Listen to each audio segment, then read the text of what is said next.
किसी भी इलाके की जनता को अपनी दुख तकलीफात के समाधान के लिए सबसे ज्यादा उम्मीदें सत्ता पक्ष से होती हैं और प्रदेश की सरकार भी अपने इलाके की जनता के दुख तकलीफ को दूर करने के लिए, उनकी समस्याओं के समाधान के लिए बाकायदा हर जिले में एक मंत्री को नियुक्त करती है, जो वहां ग्रीवेंसेस कमेटी का चेयरमैन भी होता है।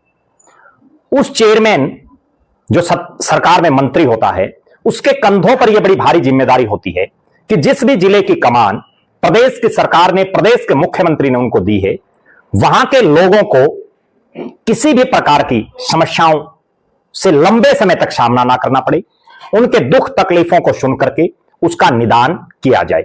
बहुत से मंत्री ऐसे हैं जो हर महीने होने वाली इस जिला कष्ट निवारण समिति की बैठक में हिस्सा भी नहीं लेते।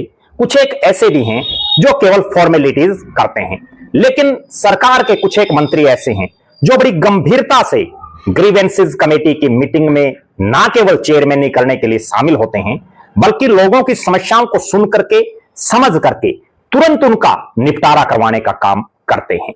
इसी कड़ी में हरियाणा के मुख्यमंत्री नायब सिंह सैनी ने अपने मंत्रिमंडल के जो मंत्री साथी हैं उनको अलग अलग जिलों की जिम्मेदारी दी है। एक लिस्ट जारी हुई जिसमें प्रदेश में राजनीतिक तौर पर बड़े महत्वपूर्ण जिले, हिसार की बागडोर हरियाणा सरकार के कद्दावर मंत्री, जिनके पास कई भारी भरकम महकमे हैं, जो सहकारिता मंत्री भी हैं, प्रदेश के जेल मंत्री भी हैं और भी कई अन्य डिपार्टमेंटों के वो को संभाल रहे हैं। नाम है डॉक्टर अरविंद शर्मा। डॉक्टर अरविंद शर्मा को हिसार की कमान दी है, यानी हिसार की जनता का दुख दूर करेंगे डॉक्टर अरविंद शर्मा। अब उनको यह बड़ी जिम्मेदारी दी है।